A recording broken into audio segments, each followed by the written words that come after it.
Hello, আসসালামু আলাইকুম। Hello hello hello, কে? পারিসা, আপনি আমার নাম্বার পেয়েছেন কোথায়?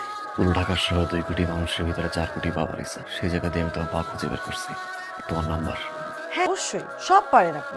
আমি সব জানি পারিসা, তোমার কোনো বয়ফ্রেন্ড নেই। তো আমার বয়ফ্রেন্ড নাই তো কি? হ্যাঁ, আমার বয়ফ্রেন্ড নাই। তার মানে এটা না যে আপনি আমার বয়ফ্রেন্ড হয়ে যাবেন। আমি মরে গেলে আপনার সাথে কোনোদিনও রিলেশনশিপে যাব না। পারিসা, খোদার কসম পারিসা, আমি তোমার ভালোবাসি। একটা বার বোঝার চেষ্টা করো কতটুকু আমি ভালোবাসি। পারিসা, কি আমি আপনাকে কিভাবে বোঝাবো? আসলে আপনি যদি সুস্থ, স্বাভাবিক বা সহজ সরল একটা মানুষ হতেন, আপনি নিজেই বুঝতেন। আপনি যেগুলো করেন এটাকে ভালোবাসা বলে না, এটাকে ক্ষমতার অপব্যবহার বলে। আর এই ধরনের মানুষকে কেউই পছন্দ করে না, আমিও না। আপনি না আমাকে বলেছেন আপনি আমাকে অনেক ভালোবাসেন, আমার জন্য সবকিছু করতে পারবেন, তাহলে দয়া করে আজকের পর থেকে আমার সামনে আর কোনোদিনও আসবেন না। সে ভাইয়ের সাথে তোমার কি সম্পর্ক? না বাবা, ওর সাথে আমার কোনো সম্পর্ক নেই। সম্পর্ক নেই মানে মানে না, সম্পর্ক নেই বলছো, আর তার ছেলেটা তোমার ছবি ছাপিয়ে পোস্টার ছাপিয়ে একদল ছেলেকে বাড়ির বাইরে দাঁড় করিয়ে রেখেছে। ও বিশ্বাস করে ওর সাথে আমার কিছু নেই। ভাই ভাই ভাই ভাই ভাই ওর বিয়ে ঠিক হয়ে গেছে গা ভাই। কি মনে করো? কি মনে করো? মনে করো কি তুমি নিজেরে? এই তুমি বুঝো না কেন? তোমার এক জোড়া পার জন্য পুরো গাছটা আমি স্তব্ধ করে চেয়ে দিছি আমি। 4 কোটি মানুষের ভিতরে আমি এক জোড়া পা বের করে দিছি আমি। এই ফারহান, এতটা ভালো আমি তোমার বাসছি যে পায়ের মতো তোমার পাশে থাকছি, কারণ তোমায় দেখলাম এই জোড়া ঠান্ডা হয়ে যায়। আমি বুঝতে পারিনি কতটা ভালো আমি তোমার বাসছি। চোখের দিকে যে তাকাইছে তার চোখ আমি উঠাই ফেলছি।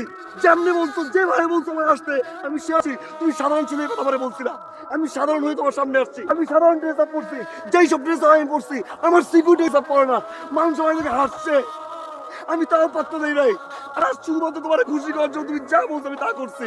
এমন খাবার আমি খাইছি যা আমার সিকিউরিটি গার্ড কোনদিন খায় না। আমি ফারহান, যার প্রতিটা মুহূর্তে মুহূর্তে ব্র্যান্ড হয়, সেই ফারহান পুরো লাইফ স্টাইল চেঞ্জ করে দিয়েছি তোমার জন্য। আর কত আর বুঝে বুঝে কত ভালো আমি তোর ভাবছি। একটা বার তুই নিজে তোর চোখের সামনে না আসতে আমি খুবার কসম তোর সামনে আমি যাই। তুই যা কইছস আমি অন্য তোর, তারপর তুই বিয়ে করবি না। এই তুই কি মনে করছিস? তুই কি মনে করছিস তুই বিয়ে করবি আর তোর জামাই তুই দেখাবি না? এই ফারহান তোর কিছু কিছু বুঝতে, এই ফারহান তুই পাচ্ছিস নাই? আমি যে কথাই থাকবো তোর বাসার সামনে মদের বোতল নিয়ে আমি সারা জীবন কান্নাকাটি করবো সে পয়সা বলে না। আমি ফারহান যদি চাইতাম এক তুরির ভিতরে তোমার মতো পারিসান উঠাই নিয়ে পারতাম। আমি আনি নাই। আমার বলছিল যে তোমার বাবার সাথে কথা বললাম না, বলছি কারণ আমি চাইছি তুই আরো ভালো তোমার হাসি মুখ চেয়ে দেখে আমি তোমার আমার ঘরে নিয়ে আসবো। তুই বুঝোস না তোরা যতটুকু আমি ভালোবাসছি না তার চেয়ে তোরা ঘিরে করিস। I hate you. সরি পারিস, মাথা গরম।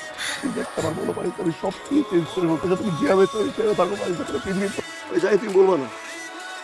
তোমার পাগল দিয়ে দেখাইতে হবে যে এই পাড়াটা পিছিয়ে ঘুরতে, এই ভাড়কে পাত্র নেই নাই। আমিও বলে রাখলাম, এই আমি ফারহান, আমি ফারহান। তুমি 20 ফেব্রুয়ারি বিয়ে করবো না? এই 20 ফেব্রুয়ারি আমি ফারহান বিয়ে করবো। 9টার সময় তুমি কবি বলবো না, একটা সেকেন্ড আগে বলবো, একটা সেকেন্ড আগে হলো আর আগে আমি বিয়ে করবো। আমি এই Farhan, I promise to you,